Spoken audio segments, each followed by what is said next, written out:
तो सर आप सबसे पहला सवाल ये बताइए कि इस हार्ट में सर्जरी के कौन कौन से प्रकार होते हैं और ये कैसे डिसाइड होता है कि किसी को रिप्लेसमेंट के लिए जाना है या किसी को लिए बाईपास करनी है या किसी को प्लास्टिक करनी है। मैं एक कॉमन वो बता देता हूँ। हार्ट हमारा एक मेजर ऑर्गन है जिसमें 4 चैम्बर है, इसके 4 वैल्व बने हैं। एक मुख्य धमनी है जो पूरे शरीर में ब्लड सप्लाई करती है और हार्ट की खुद धमनियाँ हैं जो हार्ट को, क्योंकि हार्ट तो चल रहा है उसको भी खून चाहिए।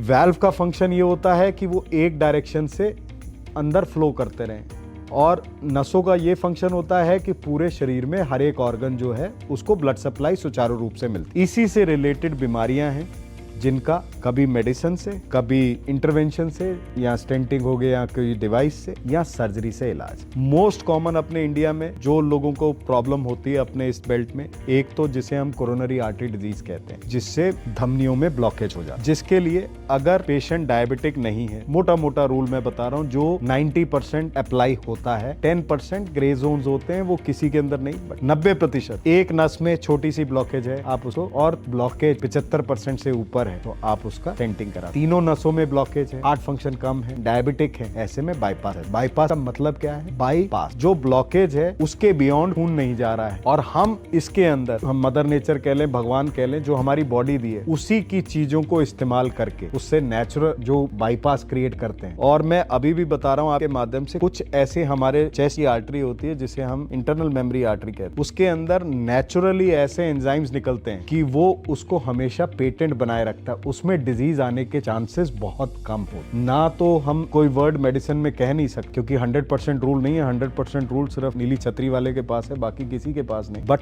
उसके अंदर naturally bye it's inherent nature, Lima के अंदर ये बना हुआ है कि वो अगर फ्लो करती रहती है तो उसके अंदर वो डिजीज प्रोग्रेशन को स्लो करता है और 25-25, 30-30 साल तक उसके अंदर दोबारा कुछ इंटरवेंशन की जरूरत नहीं पड़ती। सेकेंड चीज आ जाती है वैल्व। अब हमारे जिस हम इंडियन सब कॉन्टिनेंट में रहते हैं तो बचपन में गला खराब होता है तो उस वक्त बॉडी फाइट करती है उस गले खराब होने की वजह, उसकी वजह से जो इम्यूनिटी बनती है वो ये नहीं रियलाइज करती है कि मुझे गले के इन्फेक्शन को खत्म करना है, वो हमारे कुछ हार्ट के मसल्स, हार्ट के वैल्व्स को डैमेज कर देता है। वो धीरे धीरे जाके किसी में सिकुड़न, किसी में लीकेज हो जाता है। उसके क्राइटेरिया होते हैं। हमें हार्ट एक चीज याद रखना कि हमें अपना हार्ट फंक्शन गिरने नहीं देना है। अगर हम अपना 5% हार्ट फंक्शन गिरा देते हैं किसी भी माने, चाहे वो किसी भी बीमारी की वजह से, तो हम मोटा मोटा मान के चले हम अपने 5 साल अपनी जिंदगी से हम निकाल। तो मेन मकसद ये होता है कि टाइमली इंटरवेंशन, और उसके भी क्राइटेरिया, वैल्व बहुत ज़्यादा सिकुड़ गया है, उसके हमारे मल्टीपल स्कोरिंग सिस्टम होता है, उस हिसाब से देखिए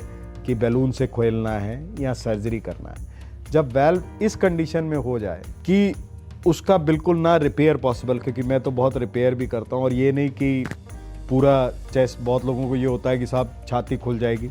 देखिए जो ज़रूरी है वो ज़रूरी है, ठीक है, बट आजकल जिस तरीके से कार्डियक सर्जरी का एडवांसमेंट हुआ है, मैं 5 सेंटीमीटर इंसिजन से, और वो भी एक्जिला में, बगल में, मतलब कोई अगर बनैन भी उतार के कोई बैठा हुआ है तो कोई ये नहीं बता सकता है कि उसके वैल्व बदले हुए हैं, अनटिल अनलेस उससे ये कहा जाए कि भैया तुम पीटी करो और हाथ खड़ा करके खत दिखाओ, अपना घाव दिखाओ। सो वो वैल्व बदल जाते हैं। नई टेक्नोलॉजी आ गई है, वैल्व भी बहुत बढ़िया बनने लग गए हैं। कुछ ऐसे वैल्व हैं नई टेक्नोलॉजी से जिनके साथ हमें ब्लड थिनर भी नहीं देना होता है, जिसे हम टिश्यू वैल्व कहते हैं। उसके बाद हमारा नेक्स्ट बीमारी आती है हार्ट मसल अपने आप कमजोर। जैसे आपने देखा होगा पोलियो के बच्चे होते हैं, उनके मसल कमजोर हो जाते हैं, ऐसे हार्ट के मसल हमारे कमजोर हो जाते हैं, DCM। तो उसको हम क्या कहते हैं, जब तक दवाइयां हैं, पहले दवाइयों से, जब अगर दवाइयां काम नहीं, एक लिमिट तक दवाइयां काम करती है, जब हार्ट फंक्शन कम हो जाता है तो उसके लिए आजकल हमारे पास क्या है, हम हार्ट ट्रांसप्लांट से लेके आर्टिफिशियल हार्ट भी लगाते हैं। तो हम इतने इस वक्त एडवांस हो गए हैं इस पद्धति में कि हमारे पास हर एक का ऑप्शन है ट्रीटमेंट का, बट सबसे बड़ी चीज टाइमली इंटरवेंशन। मैं एक एग्जांपल देता हूँ, कैसे जैसे साहब मुझे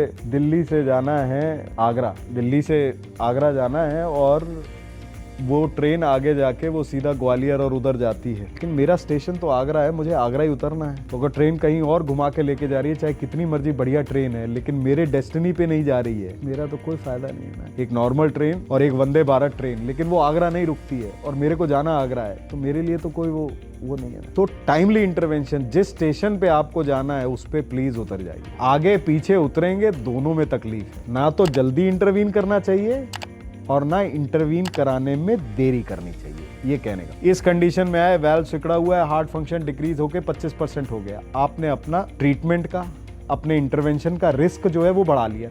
तो अगर आप वही चीज़ टाइमली, अब मैं आपको बताता हूँ, एक वैल्व सिकुड़न वाला है माइटल स्टेनोसिस, अगर वो टाइमली अपना, जब तक उसके पीए प्रेशर ज़्यादा ना बढ़े, हार्ट फंक्शन कम नहीं, उसको 1% का रिस्क है रिप्लेसमेंट का। और वही अपना हार्ट फंक्शन 40-45 पर कर देता है, पीए प्रेशर 60 हो जाते हैं, और वो जब डॉक्टर साहब बैठे बैठे भी पैर सूज जाते हैं, पहले तो लेट लेते थे, अब लेटने में भी सांस फूलती है और 2 तकिए लगाने पड़ते हैं, तब जाके आराम मिलता है। वो वाली स्थिति क्यों आने दें? गर्दन गिरने के बाद इलाज करने वाले तो बतेरे बैठे, गर्दन गिरने क्यों दी जाए? अब इनका रिस्क जो इस तरीके के पहुंचे, इनका रिस्क हो गया 7 से 10%। तो आप बताइए, एक सक्सेस रेट जिसका 99% सक्सेस रेट हो, उसी बीमारी का उसी टाइमली इलाज, तो कौन सी चीज बेहतर है? और लॉन्ग टर्म भी, अब वो हाई रिस्क हुआ तो उसके अंदर दवाइयां भी ज्यादा लगेंगी, कॉस्ट भी ज्यादा लगेगी।